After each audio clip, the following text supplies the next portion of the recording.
Zee 24 Taas एक पाऊल पुढे। वारीशी गेल्या 1000 वर्षांची परंपरा आजही तशीच सुरू आहे। मात्र काही बदल काळानुरूप इथेही पाहायला मिळतात। पाहूया कसा बदललाय विठुरायाचा हा वारकरी। पंढरपूरच्या आषाढी वारीला 1000 वर्षांची परंपरा आहे। या काळात वारकऱ्यांमध्ये अनेक बौद्धिक सामाजिक बदल झालेत। आजचा वारकरी मोबाईल सॅवी झालाय। वारीतल्या बहुतांश वारकऱ्यांकडे आता मोबाईल दिसू लागलेत।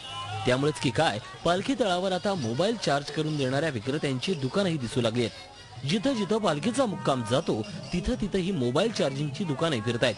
काहींनी तर या व्यवसायाबरोबर आपली आषाढी वारी करण्याचा मानसही साधलाय।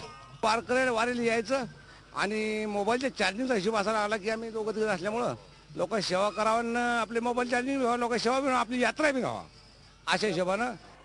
इतकंच नाही तर मोबाईलची संख्या इतकी वाढली आहे की जिथं पालखीचा मुक्काम वा रिंगण असतं तिथं नेटवर्कही जाम होतं। पूर्वी वारीच्या काळात वारकऱ्यांचा घरच्यांशी संपर्क होत नसे, मात्र आता मोबाईलवरून वारकरी केव्हाही कुठूनही संपर्क साधू शकतात।